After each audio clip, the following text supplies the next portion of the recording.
Amarnath cooperative society प्रमुख छूं। अमारी सोसायटी में सरकारश्रीनो टीपीनो कॉमननो प्लॉट आवेल छे, जेमां भूमाफियाओ द्वारा अवारनवार बांधकाम करवामां आवे छे अने ढोर राखी रंजाड़ करवामां आवे छे। 2 વાર डिमोलेशन थई गयेल छे 2018 में तथा 22 में। तो कायदानो भय नथी छतां त्रीजी વાર 2025 में आवीने बांधकाम करे छे, ढोर लावे छे, ढोरने त्यां राखे छे सोसायटी में।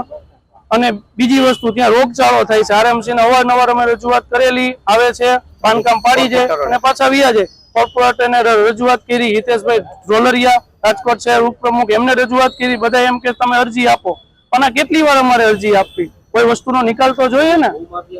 ભૂમાફિયાનું નામ છે નારાયણભાઈ ભરવાડ, એમના દીકરા મનીષભાઈ ભરવાડ તથા એમના ભત્રીજા સંદીપભાઈ ભરવાડ। સંદીપભાઈ ભરવાડનો હોલ છે લગ્નનો મોમાઈ હોલ, ई सोसायटी में रहता ही नहीं छतां आवीने एम के मारी जग्या है। अमारी मांग है कि आवा भूमाफियाओने सरकार आरएमसी द्वारा कड़क कार्यवाही करे अने अमारी सोसायटीनो प्लॉट अमने देवामां आवे, ज्यां जाहेर शौचालय अथवा कोईपण एवी वस्तु करवामां आवे जे सोसायटीना हितमां होय। एनी जग्या नथी छतां ए लोको आवी जाय छे राजकारणना प्रेशरथी।